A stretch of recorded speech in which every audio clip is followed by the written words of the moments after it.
I grew up in the same compound as Roxana. She had a crush on the gentle, well-mannered Leo who lived next door. I liked the cold and domineering Dominic who lived downstairs. We each chased our own crush until I found out that both Leo and Dominic liked the new girl, Camila. I held on for a while but eventually gave up. Roxana, however, said she wanted to keep trying. I scolded her, then left the country to further my studies, out of sight, out of mind. 7 years later, I returned home. Roxana came to pick me up at the airport. I smiled and asked how things were going between her and Leo. She took a sip of wine, fell silent for a moment, then quietly said, "Bianca, I've decided to let go of Leo." Chapter 1. To be honest, I never thought I'd hear those words come out of Roxana's mouth. Back then, when things fell apart between Dominic and me, I tried to talk some sense into her. "Roxana, let it go. They're both bewitched by Camila. In their eyes, Camila is the innocent white lotus, and we're the vicious, shameless man-eaters. It's just a guy. Come abroad with me, out of sight, out of mind." I remember Roxana smiled at me then. She was beautiful. She had always been the school's top beauty, with excellent grades and the gentlest personality. I could never understand how Leo, of all people, could be so blind and fall for someone like Camila, who didn't even come close to Roxana in any way. She shook her head softly and said, "Bianca, I like Leo. It has nothing to do with him." Such a corny line, but when it came from Roxana's mouth, it only made people sigh in pity. I sighed, disappointed, and said, "Fine, just don't regret it later." Later, I left the country. Roxana probably knew I didn't want to hear about Leo or Dominic, so she never mentioned them in our calls. But we shared too many mutual friends. There was no avoiding it. I often heard gossip about her and Leo from others. I heard Camila eventually chose Dominic after stringing both of them along. I heard Leo got drunk from heartbreak, and Roxana stayed by his side the whole time. I heard Roxana followed Leo to the same university. I heard they got together. Later, Leo posted an official soft launch on social media, Roxana's picture, taken at some restaurant with a glittering cityscape in the background. Roxana looked at the camera with a radiant smile. The love and tenderness in her eyes seemed to pierce through the screen. It was beautiful, genuinely beautiful. Their hands were tightly clasped. I was truly happy for her. She had loved Leo since we were kids. After all those years, she finally got her happy ending. I even commented, "Congratulations." After that, I got busy graduating and lost touch with people back home until today. When I flew back and Roxana came to pick me up, we sat down for a drink, and I casually asked how things were going with Leo. I thought she'd smile shyly or beam with joy, but I never expected her to look so calm, her voice light and emotionless as she said, "Bianca, I've decided to give up on Leo." I froze, turning to look at Roxana. She kept her head down, quietly staring at her wine glass. The dim light from the street lamp cast a soft glow from behind her. I couldn't see her face, only the sweep of her thick lashes, as delicate as wings. Her tone was casual, as if she were talking about something utterly trivial. After a pause, I asked, "But didn't you two already get engaged?" She let out a soft laugh. Roxana was always gentle, gracious to everyone. This was the first time I saw such a distant, sarcastic expression on her face. She looked up at me, a faint smile playing on her lips. Her voice was light. "People get divorced all the time. Bianca, what's a broken engagement compared to that?" I was silent, unsure what to say. Roxana and I were complete opposites. She was gentle and quiet. I was bold and outspoken. When we were young, our parents used to joke about switching daughters. My mom always wished I could be a little more like Roxana. Her mom wished Roxana could be a little more like me. But after I pinned down one of the boys from our compound and beat him until he cried for his mom and dad, her mother never said that again. Back then, I was always rolling around in the mud like a little monkey, while Roxana wore dresses and leather shoes, her hair tied up like a little princess. She would quietly follow behind me, carry my school bag, and stand lookout when I was beating up a boy who pulled her pigtails, nervously whispering, "Bianca, the teacher's coming." We had been inseparable since kindergarten. Our friendship was unbreakable, though it did face a few challenges. When we first started feeling the stirrings of young love, I had a crush on Dominic. and she had a crush on Leo, but both of us mistakenly thought the other liked the same boy. Influenced by all those cheesy Taiwanese romance dramas, we both believed you should never compete with your best friend for love, so we awkwardly tried to hide it until one day I couldn't take it anymore and asked her straight up who she liked. She refused to say, so I went first. I like Dominic. She blinked at me, caught off guard. Huh? You like Dominic? I fixed my eyes on her and pressed. So who do you like? Her face turned red. After a long silence, she finally murmured, Leo. You, I scoffed. You like that pretty boy? Always wearing that fake smile. What's the point of being handsome? She glared at me and shot back. And Dominic? He always looks like someone owes him money. So childish. We argued back and forth, each trying to prove our crush was better. But soon we both burst out laughing. She said, this is nice. Yeah, it really was. Back then, liking someone was so simple. I fell for Dominic when a group of boys, who I'd bullied for a while, finally decided to band together and take revenge. But Dominic, who had just moved in, fought off all 10 of them on his own. He sneered and said, so many boys picking on one little girl? What a disgrace. Then he reached out his hand to me and said, don't be afraid. What's your name? Trying to act all timid, I hid the rolling pin behind my back and shyly said, Bianca. He smiled, took my hand, and walked me home. What a coincidence. He said, I live just downstairs. I'll protect you from now on. With wide eyes, my mom watched as I nodded sweetly and said okay. Roxana's crush on Leo was even simpler. He was a year older than us, a grade above. He had excellent grades, and every flag-raising ceremony, he was the one giving speeches on behalf of the school. Roxana was a top student too. I figured she liked Leo because good students admire each other. Because we all lived in the same compound, the 4 of us grew very close. For a while, we ruled the school. We were the golden children in everyone's eyes. Coincidentally, our middle school graduation fell on my birthday. The 4 of us went to the beach to celebrate. I made a sincere wish. I hope the 4 of us will always be together. 1 month later, at the start of high school, we met Camila. Chapter 2. Camila, clumsy and doing part-time jobs to support herself. At the very start of our first year in high school, she accidentally spilled a cup of boiling water all over me. I gasped sharply from the pain, sucking in cold air through my teeth. But before I could say anything, she was the one who screamed first. She looked up, eyes brimming with tears, and said in panic, I'm sorry. I'm sorry. I didn't mean to.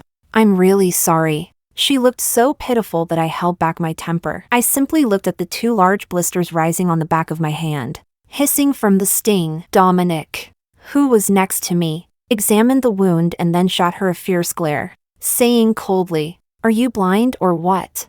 She hung her head and said nothing, her tears dropping onto the floor one by one, as if she was the one being wronged. It irritated me, so I said, forget it. She didn't do it on purpose. That was how we first met. Honestly, I never paid much attention to Camila. We were in the same class, but her presence was barely noticeable. Our school, a high, was the best in City A. The students were either academic elites or wealthy second-generation kids. Camila clearly didn't belong to either group. From the way she dressed and her awkward demeanor, it was obvious she didn't come from a well-off background, nor was she particularly bright. Some classmates once guessed that maybe she was the daughter of a teacher at school, but no one bothered to find out for sure. Times had changed. Whether you were a top student or a rich kid, everyone was busy competing in academics. Unlike in drama series or novels, no one had the time or energy to bully anyone. People with no value were simply habitually ignored.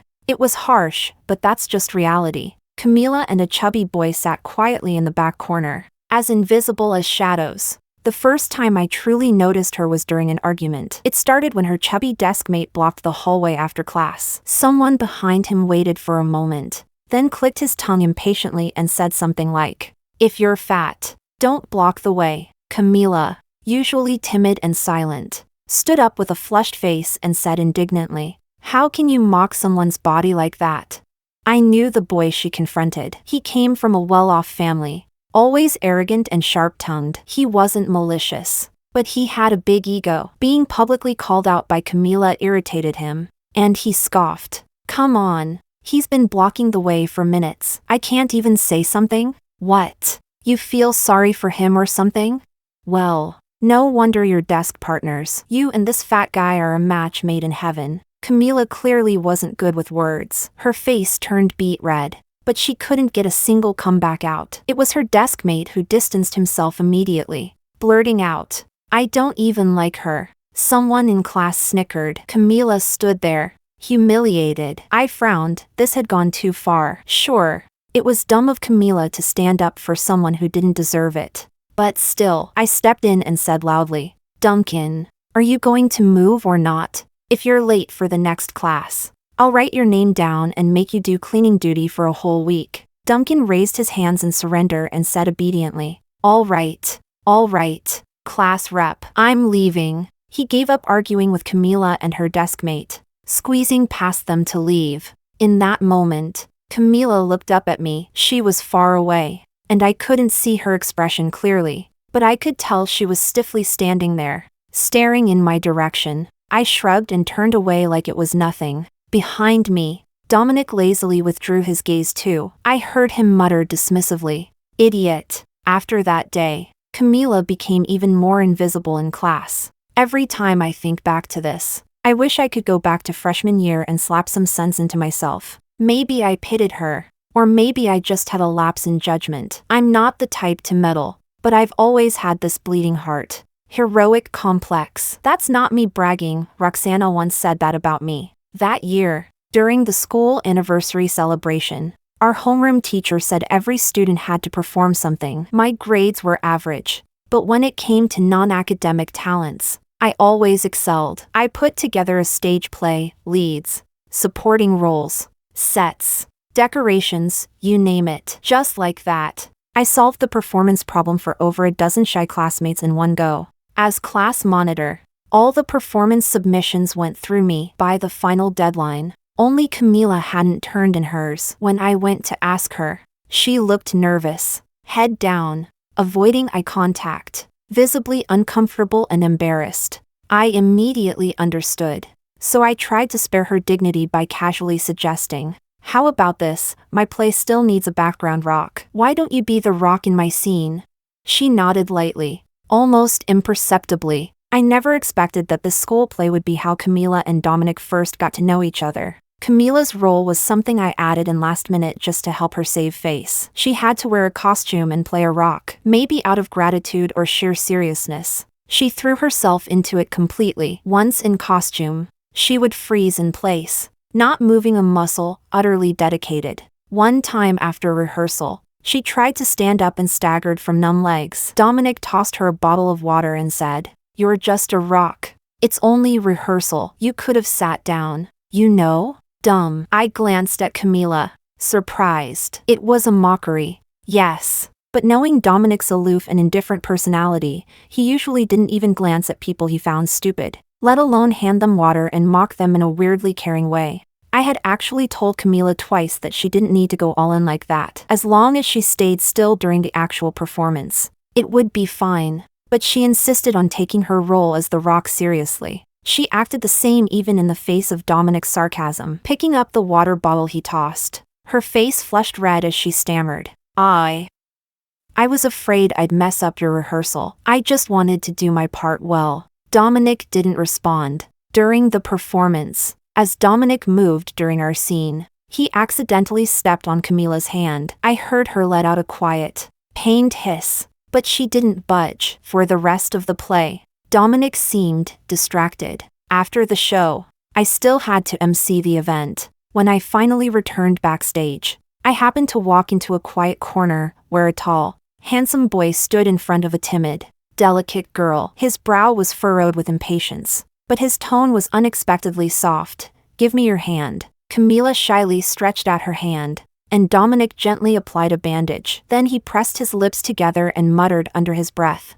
"Idiot." Camila, sitting in front of him, looked up at that not quite impatient idiot and smiled shyly, like she was trying to please him. From around the corner, I stood frozen, silently watching the scene. Chapter 3. I didn't ask Roxana why she broke up with Leo. To be honest, a lot of times I feel like Roxana and I are just the toxic supporting characters in a romance novel. The kind of obstacles that make the plot more dramatic before the male and female leads finally get their happily ever after. As for whether Dominic or Leo is the male lead, I honestly don't care anymore. I took a sip of wine and didn't ask Roxana anything. I just said, "You two were already engaged. Breaking it off now isn't going to be easy. Besides, it won't be smooth with your family or his either." Roxana smiled, and I could hear a trace of resignation in her voice. She said, "Even if it's hard, it's still better than this. I'm tired, Bianca." She turned her head toward me. In the soft,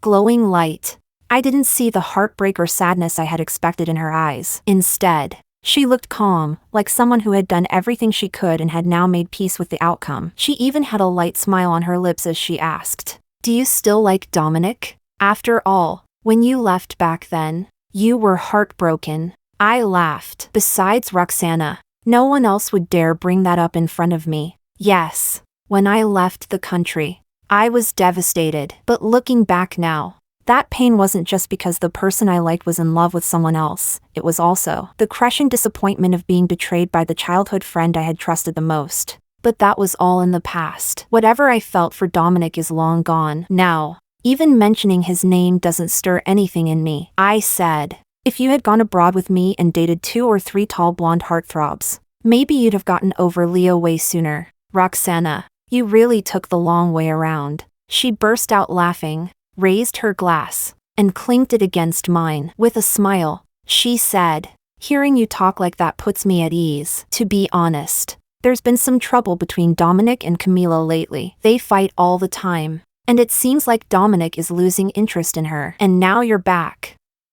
I wonder how Dominic would react when he sees you." She paused, then laughed at herself as if explaining her own decision to call off the engagement. But hey, if the prince wants to exit the stage, there's still a loyal knight waiting in the wings for Camila. I wasn't interested in Dominic and Camila's drama. I didn't even feel a flicker of curiosity. Instead, I looked at Roxana. Though it had been years since we last saw each other, I still knew her well. She might appear gentle, but she was the most stubborn, determined, and loyal person among us. Otherwise, she wouldn't have clung to her feelings for Leo for so long. If she's truly letting go of Leo now, it must mean she's hit rock bottom, completely and utterly disappointed. But just to be sure, I sighed and said, "Roxana, if you can't let go this time, even I won't respect you anymore." She tilted her head and smiled gently. "I won't, Bianca."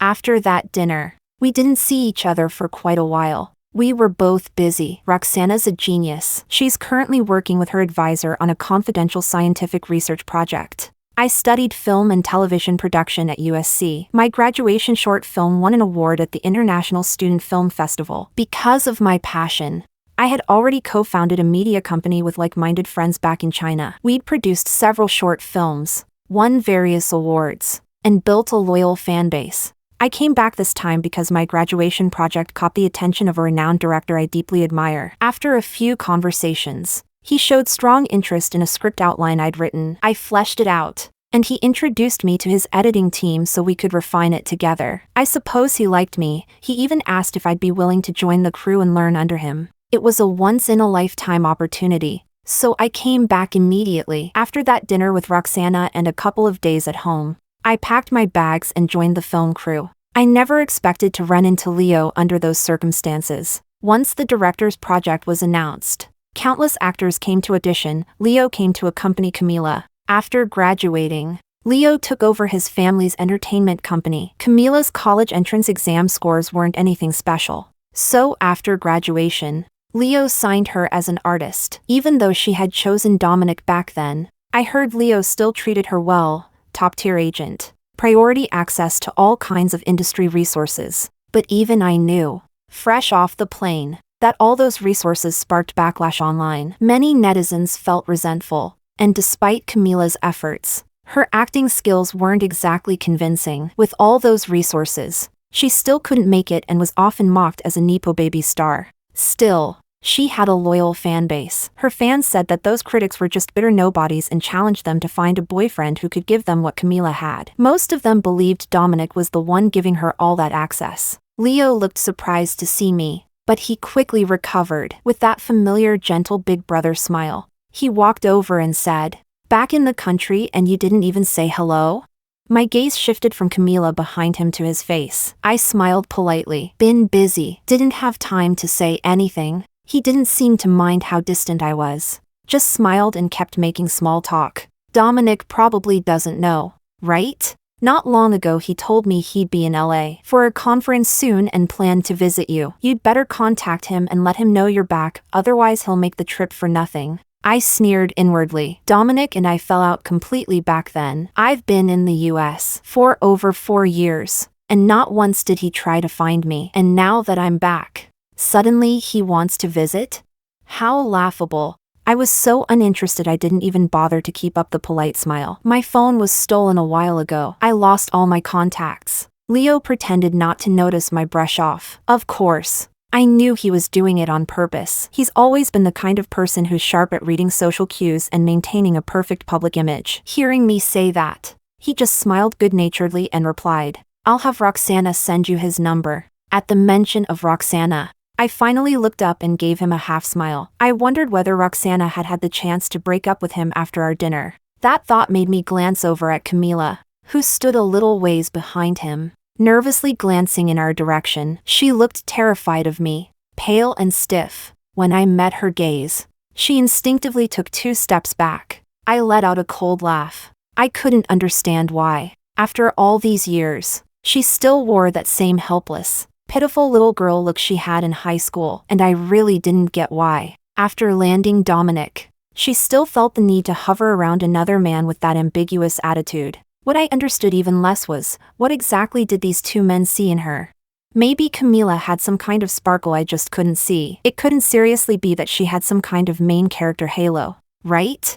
I looked away and smiled sarcastically. "You really are a model CEO. So busy running a company and still find time to personally escort a rookie actress to her audition. If this got out online, you'd definitely win Boss of the Year." He chuckled, ignoring my sarcasm. He even reached out to pat my head like he used to when we were kids. I didn't manage to dodge in time. As if explaining seriously, he said, "Don't overthink it. Camila's just shy, and this is an important opportunity for her. I came simply to cheer her on, as a friend. And besides, I'm her boss." I gave him a non-committal smile and quietly felt disgusted for Roxana. No wonder she was so determined this time. Leo looked at me, and for some reason, added, "Don't tell Roxana about this." I looked up, playing dumb. "Why not?" He frowned slightly. She's always had some misunderstandings about me and Camila. She brought up breaking off the engagement over it just a few days ago. I don't want her overthinking things. I sneered. I didn't understand how he could treat Roxana's decision to break up so lightly. Maybe he thought it was just a lover's spat, something he could smooth over with a few sweet words. See? Men are always like this. Leo thought that his support for Camila was above suspicion, that he had a clear conscience. But if he truly believed it was just normal friendship, the kind that respected appropriate boundaries, why was he afraid of Roxana finding out?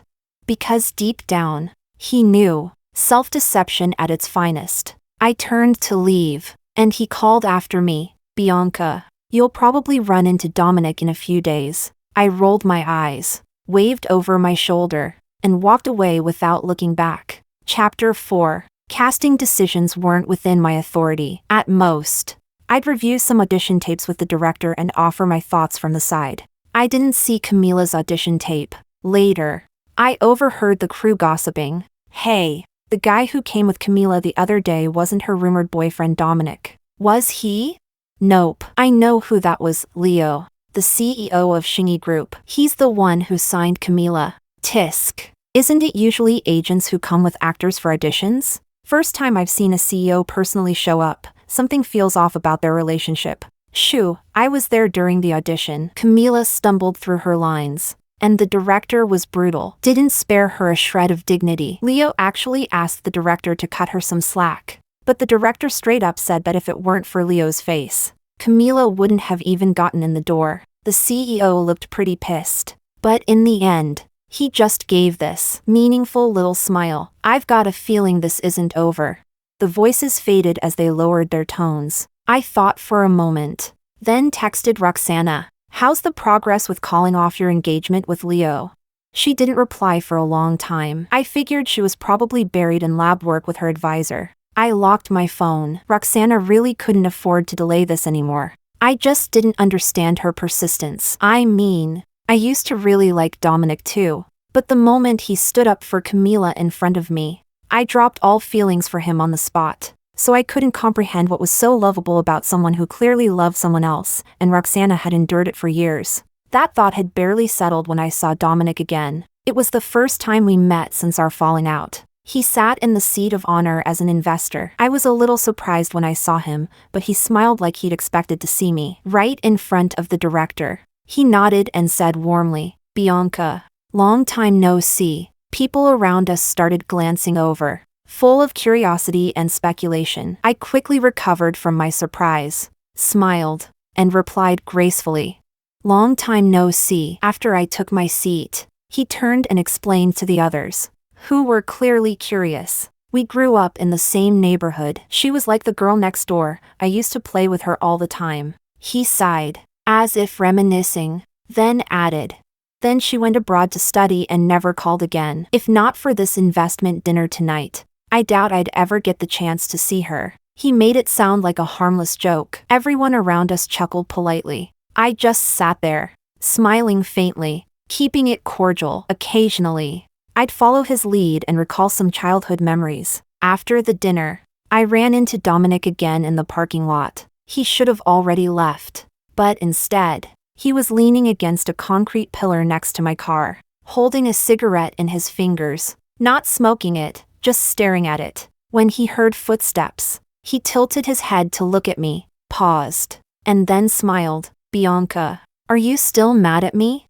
I really could have sighed. Back then, nothing that dramatic had actually happened between Dominic, Camila, and me. That night at the school anniversary, when I ran into Dominic and Camila backstage, I was shocked for a long time. After that, I started paying more attention to Camila and noticed things I had completely overlooked before, like the fact that she worked part-time at that dessert shop Dominic always skipped class to hang out at, like how they were much closer than I had imagined, like how, when Camila was hunched over holding her stomach, Dominic would casually leave a milk tea on her desk, like how, when the seating chart was rearranged, he chose to sit beside Camila. From elementary school to middle school, up until Camila showed up, he had always sat right behind me. Back then, he'd often joke, "I promise to always have your back, how could I sit anywhere else?" It wasn't until he became seatmates with Camila that Roxana realized something was off. She asked me, "Bianca, what's going on between you and Dominic?" I lowered my head, staring at my textbook. Of course I felt sad and disappointed, but how was I supposed to explain it? The ambiguous affection between me and Dominic had never been made official. At most, it was teenage infatuation, the kind grown-ups teased us about occasionally. But the truth was, we never had anything real between us. So who he liked, who he sat with, was entirely up to him. I had no right to confront him or get angry. It was already that obvious. Why humiliate myself? There was no point. He had made his choice loud and clear, so I pretended nothing had happened and told Roxana, "Nothing's going on. It's not like Dominic and I are anything. He can do whatever he wants. It's none of my business." Roxana looked at me with worried eyes, as if wanting to say something but holding back. At the time, none of us knew Leo also knew Camila. Up until that point, I had no ill feelings toward Camila, not until I found out why she was able to attend our school. Because of my father. At the beginning of the school year, some classmates had been puzzled about how Camila got into our school. Her grades weren't exceptional. Someone speculated maybe her family worked at the school, but I never imagined it wasn't her family, it was my father. It was some long-buried, moldy past. Before he met my mother, my dad had a girlfriend back when he was working in the countryside, but his family didn't approve, and they broke up. Later, through an arranged introduction,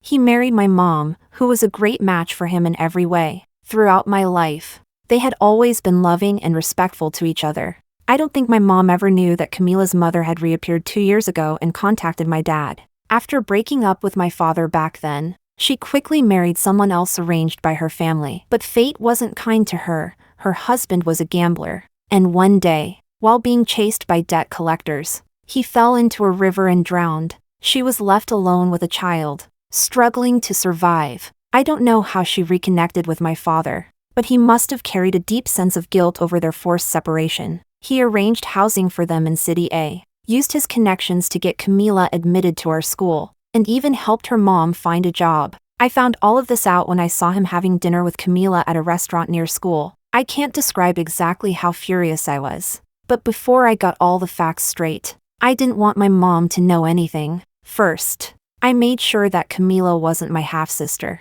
Then, I gave my father time to clean up the mess. Back then, he tried to explain it all with a flustered tone, that he was just helping the daughter of an old acquaintance. That she was pitiful, and he only wanted to offer what little support he could. I stared at him blankly, unmoved. I knew he was treating me like a child he could fool. Because there are many ways to help someone. None of them involve hiring an ex-girlfriend at your office and putting her daughter in the same class as your own child. I checked his phone. Camila's mother messaged and called him constantly, inviting him over for dinner as a thank you. A nearly 40-year-old woman acting coy in her words, every sentence dripping with guilt-tripping sweetness. Saying things like, "We don't know what we would have done without your help. You've saved us. You're the greatest blessing in our lives." Yes. My dad declined the dinner invitations, but he never rejected the worship. I didn't want to hurt my mom, so I gave him time to deal with it. But somehow, this whole thing spiraled into Camila tearfully coming to me, saying that I could hate her all I wanted. But could I please not target her mother? I was dumbfounded. When did this become my fault? A case of school bullying? From beginning to end, I hadn't even spoken to her. Even back then, I was young, but I already understood. This was never a woman's problem. It was a man's, and I had tried to preserve their dignity. I just wanted to quietly fix it and move on. Then Dominic came to me. He looked disappointed, coldly saying, "Why are you like this? Camila and her mother rely on each other. They've been through so much. Why do you have to be so ruthless?" I was speechless. I didn't even like him anymore at that point, but I still considered him a childhood friend. So I held back and tried to explain, only for him to interrupt me and ask, "Are you doing all this to Camila because you like me?" I froze. In that exact moment, I realized all those years growing up together meant nothing. He had never truly known me, and maybe I had never truly known him either. That line from when we first met, "I've got your back," sounded like a joke now, one that slapped me awake. Hard. I remember I smiled, looked at him coldly, and said, "Dominic, what the hell do you think you are?" If Camila didn't appreciate kindness, then I'd let her taste the opposite. My dad didn't have the guts to speak up, so I did it for him. I printed out all those sweet little messages Camila's mother had sent him, those gentle, grateful, thoughtful words, along with a photo of the two of them. I made copies for everyone at school. Then, during the Monday morning flag-raising ceremony, in front of the whole student body, with a smile on my face, I said, "Camila from class 6, grade 11, can you please ask your mom to stop seducing my father?" I've always been soft-hearted, but since no one believed it, and treated me like I was easy to push around, then fine. Let them see what it looks like when I'm not. The incident exploded. Camila withdrew from school voluntarily, though I later heard both Dominic and Leo quietly helped her. My mom was worried about my mental state. After a long heart-to-heart, she confronted my father. She never told me what happened next, only that before I left for the U.S., my dad was still kneeling in the garden, begging her not to divorce him. The past feels like a farce now, and here stood Dominic, acting like nothing happened, sighing with false sentimentality. "Bianca, are you still mad at me?" I didn't answer that. Instead, I changed the subject. "Does Camila know you're asking me that?" It was a casual question, but something about it made him pause, and suddenly, he laughed, brows relaxed, smile easy, as if amused. He walked over and said, "Want to grab dinner? You barely touched your food earlier." I looked at him coldly. He raised both hands in a gesture of surrender. Just catching up. I was young and stupid back then, let me treat you to apologize. I couldn't help laughing. One dinner to make up for all that? That's generous of you. He didn't seem to catch the sarcasm, and smiled. Then I'll keep treating you until it's enough. I looked at him. He was handsome, still was. He let me stare, didn't flinch. To be honest, I had no idea what he was trying to do. But since I didn't know, I was going to find out. I was tired of him always dancing around things every time we met. Let's end this, once and for all. Chapter 5. Dinner with Dominic was painfully dull. I couldn't understand why he kept reminiscing about our childhood. When he asked if I remembered lining up all night at 16 to buy him a limited edition Lego set, I cut him off. Just say what you want to say. Our time is too valuable for this. He paused, clearly disappointed, then looked at me and said, Bianca, is there really no going back for us? He said it like we were a tragic couple out of a Jane Ailing novel. I frowned. It's been 7 years. Dominic, what's left to reminisce about? And, just to remind you, even though I'm not a fan of Camila, she is your girlfriend, isn't she? Dominic scoffed, as if the moment I mentioned her, his expression went colder, darker. Doesn't she already have that loyal little knight who follows her around? I found the whole thing absurd and said nothing. Dominic turned to the window, voice distant. Sometimes I don't even know what's wrong with me. I really did like Camila. She seemed kind, resilient. I stepped on her hand during that school play rehearsal. Her face went pale from the pain. But she didn't move, just bit her lip and stayed still. Then I found out about her family situation. I pitied her even more. That teenage love, it was real. I paved her path, gave her resources. She's hardworking. Sure, but that's all she is, hard work, no real growth. Back then, my family didn't want us together. I felt like I could fight the world for her. But now that they've finally come around, it's like we're not even from the same world anymore. I watched the confusion flash across his face and honestly found it laughable. Camila really was living in a school romance script. The perfect female lead, strong, kind, innocent, poor but determined. And whenever things got tough, some male lead would swoop in to save her. But school ended. The story froze at the evil ex goes abroad. The loyal male leads protect the sunshine girl. Real life kept moving. Now, one of those male leads seems tired of being the savior, tired of Camila still being nothing more than the hardworking but helpless protagonist. But wasn't that exactly what he fell in love with? I didn't want to keep going in circles. So I said, Dominic, my time is valuable. If you want a therapist, that's a separate fee. He laughed, openly, loudly, then looked straight at me. Bianca, can't we even be friends anymore? I mean, we are from the same world, aren't we? I stood up, picked up my bag, and sighed. Dominic, we stopped being friends 7 years ago. I paused, then added, and you and I? We've never been from the same world. That was the end of it, for me. From now on, we'd walk separate paths. If we ever crossed again, it'd be with a nod and a polite, distant smile. For me, this chapter was closed. The next day, a photo of us made the headlines. The title was dramatic as hell. Camila's rich boyfriend caught secretly dining with mystery woman. Is their campus romance crumbling?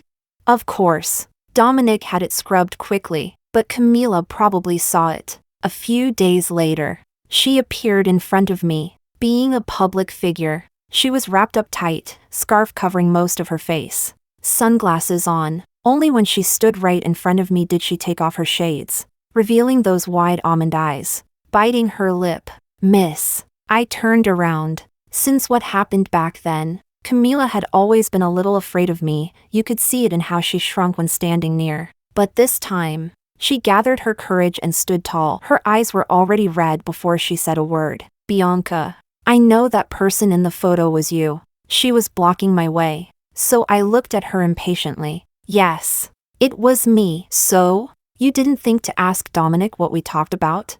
Her face went pale, still trying to hold it together. She said, I trust him, so I didn't need to ask. I just hope you'll stay away from him. I laughed, really looked into her eyes for the first time. I knew mine must have been cold as ice. Then maybe you and Dominic should tell yourselves that, because I want both of you to stay the hell away from me. I didn't bother with her. I pushed her aside and walked away. Behind me, she called out. Bianca, I won't let Dominic invest in your film, and I won't act in it either. I didn't even pause. Didn't look back. After that strange encounter, Dominic's investment did fall through, because one of his conditions was that Camila would play the female lead. But contrary to what she claimed, it wasn't that she refused the role. The director flat out rejected Dominic's proposal. They couldn't come to an agreement, so the investment died. I found the whole thing absurd. Dominic said Camila and he weren't from the same world. And the whole dinner conversation with me was just to test the waters, see if there was still a chance for us. He was very aware of what he was doing. He didn't see Camila as someone he could marry. So he turned around and told me we belonged to the same world. Maybe he thought I'd been holding on to him all these years. That if he looked back and acted nostalgic, I'd come running. Where did that confidence come from?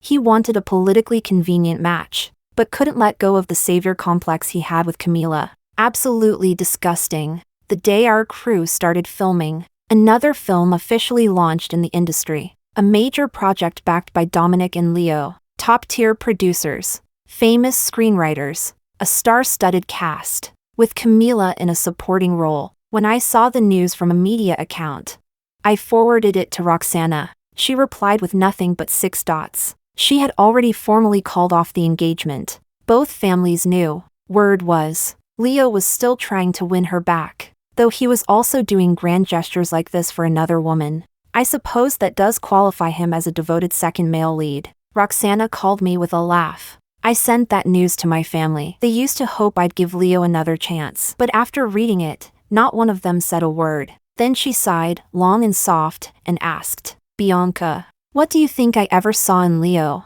Honestly, it's so strange. Yeah, so strange. But thank God, she woke up just in time. Chapter 6. 18 months later, Camila's film premiered. A massive production with veteran actors, hyped to the heavens, and it bombed spectacularly. Camila, as the lead actress, trended repeatedly on social media for all the wrong reasons. Billions invested. Yet the box office barely scraped 3 million. I wondered if the capital behind it wanted to swallow Camila alive. Oh, wait. The investors were Dominic and Leo. They invested for love. Now that they'd lost their shirts, maybe it tasted sweet to them. A month later, our film, the one Camila had refused, was released. Because of its depth, the discussion it sparked spread across every social platform. Box office shattered records. Netizens made memes comparing the two films side by side. Camila became the punchline again, the day our box office broke 2 billion. That old dinner photo of me and Dominic resurfaced on the trending list. The headline revived the old rumor. Camila's rich boyfriend secretly dining with hit film producer, suspected affair? Right on cue, paparazzi caught Camila late at night, drinking with friends, looking exhausted. Suddenly, the narrative flipped. Somehow, from a blurry photo, people managed to dig up my personal details. No one was talking about my new film's content anymore. They only talked about how miserable Camila was. Some said I'd bullied her in high school, forced her to drop out. Some said Dominic and I had been childhood sweethearts and I'd always been looking for a chance to steal him back. Some said the film had originally been meant for Camila and I'd snatched the role out of malice. Then one of Camila's friends leaked a recording. It was from that time Camila came to me. She claimed she'd only vented in private. The friend released it to defend Camila. Bianca, I know that person in the photo was you. Yes, it was me. So? I trust him, so I don't need to ask. I just hope you'll stay away from him. Nobody talked about Camila's flop anymore. Nobody mentioned the cursed production or disastrous box office. They all came to attack me. Even my film, still in theaters, was affected. For the first time, I reached out to Dominic. Aren't you going to come out and clarify?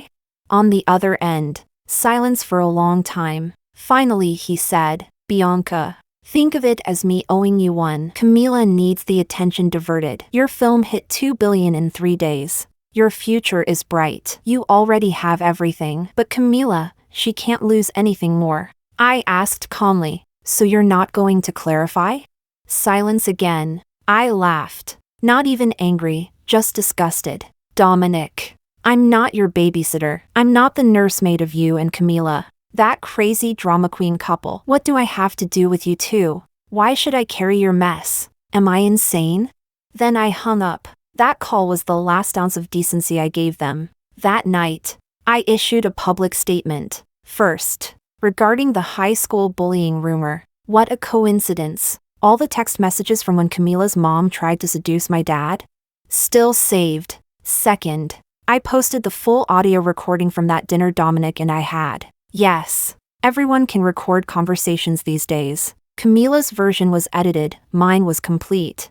I also included the line Dominic said when I asked him to clarify things. Bianca. Think of it as me owing you one. Camila needs to divert attention. You've already got everything. But Camila, she can't lose anything more. Third, regarding the rumor that the role in our film was supposed to go to Camila, I attached her audition video, the director's feedback, and proof of how Dominic tried to threaten the production with investment, only to be flatly rejected. All the evidence was clear, organized, and undeniable. At the end, I tagged at Camila and at Dominic, and wrote, "You barked up the wrong tree. Don't play dead. Apologize, or I'll sue for defamation and slander." Netizens went wild. The tone flipped completely. If I were Camila, I'd be thinking of moving to another planet by now. Dominic's company's stock took a nosedive. But the internet is full of sharp-eyed people. Someone dug through Camila's audition video and spotted Leo. Why is this guy being all flirty with Camila? Naturally, everything gets exposed. Camila ignored all the other news, but responded to this part almost instantly. Just a friend and my boss. Right on cue. Roxana created a Weibo account. Then Leo issued a formal statement announcing the broken engagement. The two of them were nailed to the wall of ambiguity in one shot. Public opinion exploded. Our box office kept climbing. I stood by the giant floor-to-ceiling windows, looking out at the golden sunset. What a breathtaking view. Later, Leo came to see me. He looked haggard, defeated. He asked where Roxana was. Oh, Roxana was with her senior fellow. They'd just visited her parents last week. Leo probably caught wind of it, which is why he came. But he couldn't find her, couldn't see her either. She worked at the National Research Institute. Without clearance, he'd never get past the gate. I said, "What's wrong? Gallant knight? Camila needs you right now. Why are you looking for Roxana?" He gave a bitter laugh and shook his head, as if he couldn't explain. In the end, he walked away, lost and empty. Dominic, I heard, had started going on arranged dates lately. His family's stocks were crashing, business declining. They needed a marriage alliance to stabilize things. But the scandal was too big. It wasn't going well. After all, who hadn't heard him say, "Bianca, think of it as me owing you one." Camila needs attention shifted. He couldn't reach me, tried contacting me through others, but I didn't budge. Eventually, he gave up. They're cheap, cliché, second-rate high school drama? Count me out. From now on, we'll never meet again.